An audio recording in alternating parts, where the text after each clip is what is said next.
My grandma is the strongest person I know. In November, my grandma was diagnosed with breast cancer. It was one of the scariest days of my life. I thought I was going to lose my grandma, but as always, she proved me wrong. Since she was a kid, my grandma didn't have an easy life. My grandma grew up as a migrant farm worker, working in Texas during the winter and in Wisconsin in the summer. My grandma's parents died at a young age, so my grandma's brother, Vito, raised her and their other siblings. My grandma didn't even go to high school. It was essential for her to work. Bills have to be paid after all. When my grandma would travel to Wisconsin, her family of 6 had to squeeze in one car. Most times she'd sit on the floor because there was no room anywhere else. While stopping for food, my grandma would have to eat at the back of the restaurant because of her skin color. Not only were African Americans being discriminated against, but also Mexican Americans during this time. Through all this, my grandma never changed herself as a person. When she talks about her childhood, she never says how challenging it was, is bitter, or how she wished she was richer. She made do with what she had and lived every day to the fullest.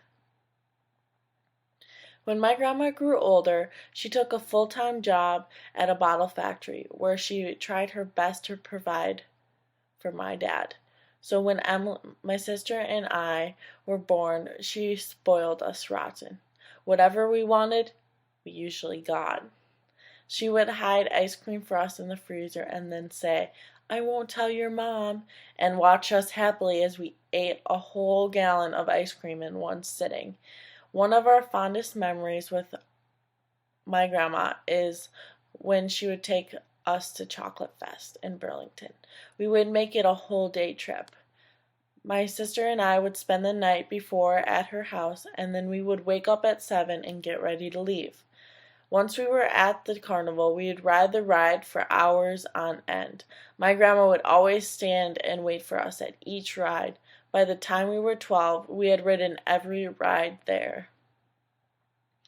When the day was over, we would all go back to the car and watch the fireworks. Our grandma was always happy to spend this time with us. As my grandma aged, she never lost her humor. To this day, I still think she is the funniest. Most times, she's the funniest when she's not even trying. Sometimes she'll be telling a story, and she knows she's being funny, so she'll continue her story, laughing all the way through it. Her favorite stories to tell are when Emily and I were little. Since my grandma's retirement, she's been volunteering at Love Inc., helping the needy.